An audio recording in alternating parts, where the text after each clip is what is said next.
सबसे पहला टॉपिक जो है ऑर्गेनिक केमिस्ट्री जो स्टार्ट कर रहे हैं, ऑर्गेनिक केमिस्ट्री 12th क्लास की ऑर्गेनिक केमिस्ट्री। ठीक है, तो उसमें 4 चैप्टर हैं। एक हेलो एल्किन हेलो एरीन है, एक जो है एल्कोहल फिनॉल ईथर है, और एक कार्बो एल्डिहाइड एंड कार्बोक्सिलिक एसिड है, और एक नाइट्रोजन कंटेनिंग कंपाउंड्स है। तो ये 4 जो तुम्हारे चैप्टर हैं ये तभी हो सकते हैं जब ऑर्गेनिक की आपको बेसिक नॉलेज हो। अगर बेसिक नॉलेज नहीं है तो आपको ऑर्गेनिक केमिस्ट्री ऊपर से जाएगी, समझ में आएगी नहीं। तो इसीलिए मैं ऑर्गेनिक केमिस्ट्री बेटर बनाने के लिए, आपकी ऑर्गेनिक केमिस्ट्री अच्छी हो जाए, रिएक्शन आपको अच्छे से याद हो जाए, आप किसी भी तरीके की प्रॉब्लम ना आए, इसके लिए बेसिक ऑर्गेनिक केमिस्ट्री के लिए स्टार्ट कर रहा हूँ। ठीक, तो बेसिक ऑर्गेनिक केमिस्ट्री में सबसे पहली बात जो पढ़ाई जाएगी वो आपको कंपाउंड्स के नाम लिखना सिखाए जाएंगे, और उसी के आधार पर मैं सारे कंपाउंड के स्ट्रक्चर पढ़ाते जाऊँगा। तो डेली 5 से 6 मिनट की एक क्लास डालूंगा और इससे आपको आसान हो जाएगी ऑर्गेनिक केमिस्ट्री। तो देखो, सबसे पहले टॉपिक है कि ये तुम्हारे सामने जो लिखे हैं ये सब हाइड्रोकार्बन है। इनको हाइड्रोकार्बन क्यों कहते हैं? क्योंकि ये 2 चीज़ों से मिलकर बने हैं, हाइड्रोजन और कार्बन से। तो जो चीज़ें हाइड्रोजन और कार्बन से मिलकर बनते हैं जो यौगिक, उनको हाइड्रोकार्बन कहते हैं। क्लियर? अब उसके बाद देखो, इन सबके स्ट्रक्चर, कोई भी कार्बन होता है वो हमेशा 4 बॉन्ड बनाता है। कितने बॉन्ड बनाता है कार्बन? 4 बॉन्ड बनाता है। देखो, मैं जो है बहुत कॉन्सेप्चुअल नहीं बता रहा हूँ, मैं उस तरीके से बता रहा हूँ कि आप जल्दी कैसे सीख जाए। अब मैं बहुत ज़्यादा डीपली इसको नहीं बता सकता, बस इतना ध्यान रखने, कार्बन जो है 4 बॉन्ड बना सकता है, चाहे वो डबल बॉन्ड बना ले 2-2, चाहे वो एक ट्रिपल बना ले, एक सिंगल बना ले, इतने तरीके से बना सकता है। एक एक बात आप कॉपी में लिख लेना, ये लिखा मैंने, ये भी लिखना, ये भी लिखना, ये भी लिखना, हर चीज़ कॉपी में लिखना। ठीक, अब उसके बाद देखें, ये वाली बात हो गई कि कार्बन 4 बॉन्ड बनाता है। हाइड्रोजन केवल एक ही सिंगल बॉन्ड बनाता है, केवल एक सिंगल बॉन्ड, एक से ज़्यादा कभी नहीं बनाएगा। ठीक है, अब उसके बाद देखें इन सबके स्ट्रक्चर। ये एल्केन हैं, ये एल्केन हैं। क्या है ये? एल्केन। इनको एल्केन क्यों कहते हैं? इनका डायलॉग है, मैप देख रहे थे MEP BP ही OND। इसका डायलॉग है, मैप देख रहे थे BP कर रहे थे ही अक्टूबर नवंबर दिसंबर का महीना था। तो आपको क्रम से याद हो जाते हैं। M for methane, M for methane, और मैं लिख नहीं रहा हूँ, बोल रहा हूँ, आप खुद लिख लेना। E for ethane, P for propane, B for butane, P for pentane, H for hexane, और He 7 वाले का हेप्टेन, 8 वाले का ऑक्टेन, 9 वाले का नोनेन, 10 वाले का डीकेन। ठीक, ये आप लिख लेना अच्छे से। अब इसमें आप समझो इनके स्ट्रक्चर्स। कार्बन ले लिया मैंने, CH4 का, मेथेन का स्ट्रक्चर बता रहा हूँ। किसका? मेथेन का। जब तक स्ट्रक्चर नहीं मालूम हो तो जब रिएक्शन होगी बॉन्ड कैसे तोड़ोगे, इसलिए पता होना चाहिए। तो मेथेन है, तो आप कार्बन को सेंट्रल में लेंगे और कार्बन की चारों वैलेंसी हाइड्रोजन से पूरी करा देंगे। कार्बन की चारों वैलेंसी हाइड्रोजन से पूरी करा देंगे। ठीक, तो कार्बन ने 4 बॉन्ड बना लिया और हर एक हाइड्रोजन सिंगल बॉन्ड बना लिया। तो ये स्ट्रक्चर होता है मीथेन का। अब यहाँ पर ध्यान देने वाली बात यह है कि कार्बन की बाहरी कक्षा में 4 इलेक्ट्रॉन होते हैं। कितने होते हैं? 4। तो कार्बन ने अपना एक इलेक्ट्रॉन इधर भेजा साझेदारी के लिए, एक इधर भेजा, एक इधर भेजा, एक इधर भेजा, यानी कार्बन ने चारों हाइड्रोजन के साथ एक एक इलेक्ट्रॉन की साझेदारी कराई है। हाइड्रोजन के पास कितने इलेक्ट्रॉन होते हैं बच्चों? केवल एक ही इलेक्ट्रॉन होता है हाइड्रोजन के पास। तो इस वाले हाइड्रोजन ने अपना इधर डाला, इधर डाला, इधर डाला, इधर डाला।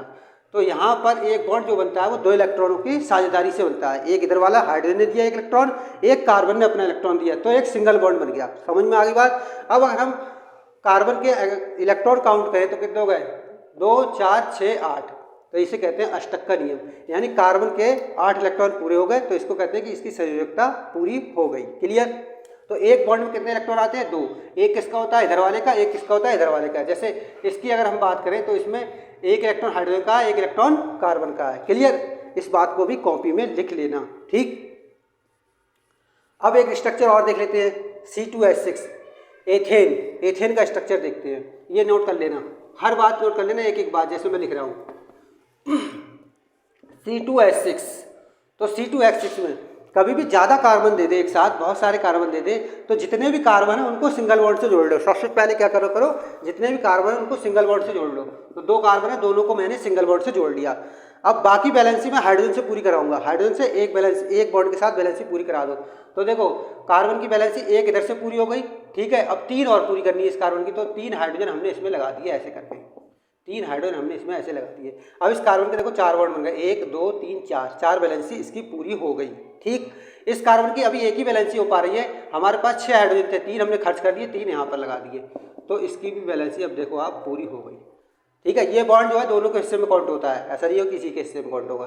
तो इसके हिस्से में भी माना जाएगा ये बॉन्ड और इसके हिस्से में भी माना जाएगा। ठीक, तो इसकी वैलेंसी कितनी हो गई 1 2 3 4, इसकी भी 1 2 3 4, तो वैलेंसी पूरी हो गई, स्ट्रक्चर सही बन गया। ठीक, अब यहाँ पर इसका देखो बीच में क्या आ रहा है, कार्बन कार्बन के बीच में सिंगल बॉन्ड। कैसा बॉन्ड आ रहा है, सिंगल बॉन्ड।